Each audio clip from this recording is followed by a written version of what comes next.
Olá, e na saleta de leitura de hoje trago uma sugestão para aqueles que gostam de ler sobre leitura. É o livro Ouvir nas Entrelinhas, o valor da escuta nas práticas de leitura, de Cecília Bajur, editora Pulo do Gato.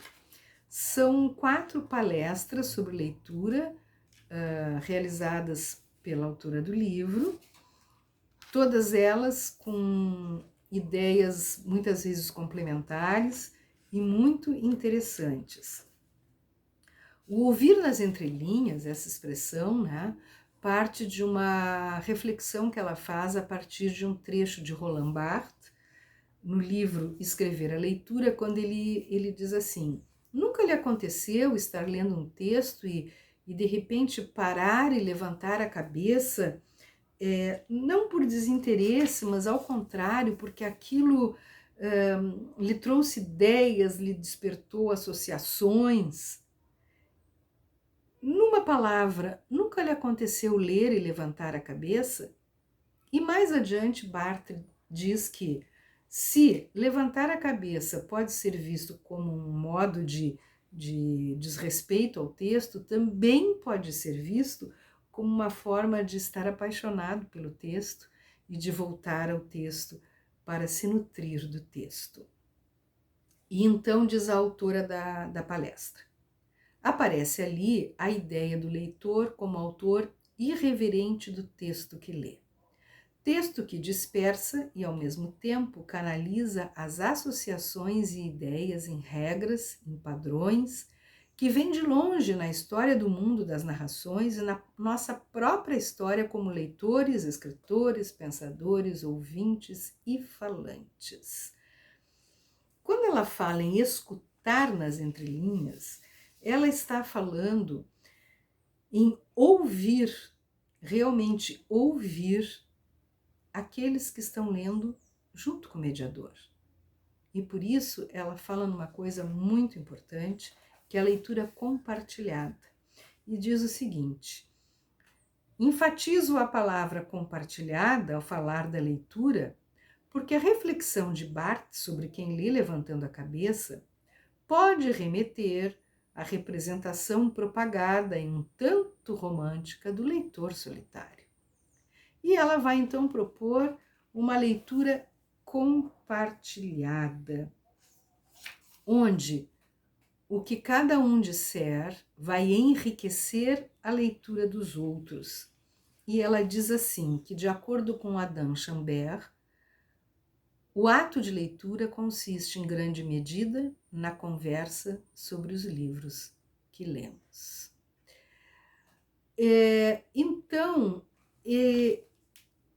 os textos dela chamam a atenção para alguns fatos interessantes. O primeiro é que não existe uma verdade total e absoluta sobre o texto que vai ser despejada pelo mediador naqueles leitores com os quais ele está trabalhando num espaço de mediação. Em segundo lugar, que a leitura de cada um enriquece a leitura do outro.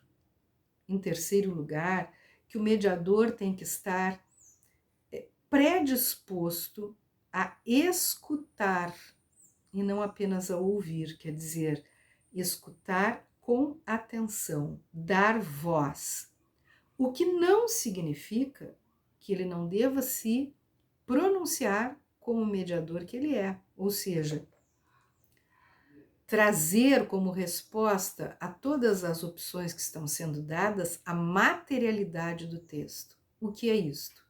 Nem tudo que se diz sobre um texto pode ser aceito. Ele precisa estar corroborado pelo material linguístico daquele texto. E esse é papel do mediador e é papel da escola. Sobre a escola, ela critica aqueles espetáculos em que o livro é transformado. Diz ela assim: a promoção em sua versão mais simplificada e menos produtiva para o que nos interessa, ingressou com frequência na escola de mãos dadas com a ideia de animação. Um animar a ler que em muitas propostas se mostrou ou se mostra associado a uma série de práticas que buscam espetacularizar o ato de ler, convertê-lo em um show ou em um jogo superficial, em que muitas vezes os livros e a leitura acabam ficando em segundo plano ou, em casos mais extremos, quase não aparecem. Depois ela nos fala de outra situação da qual ela não gosta, que é aquela que se ampara nos discursos e pedagogias do prazer, que continuam tendo muita influência nas práticas de leituras escolares. Prazer que parte de uma visão da leitura como uma atividade sagrada e intocável. Prazer visto como consequência do contato livre com os textos, sem intervenção docente, que é considerada um obstáculo a essa relação prazerosa. Prazer também vinculado de modo exclusivo a uma maneira superficial de ler os textos. Essa concepção gera comumente falsas oposições entre leitura literária, aquela considerada prazerosa, e leitura de outros textos associados ao estudo e ao esforço, raramente ao prazer.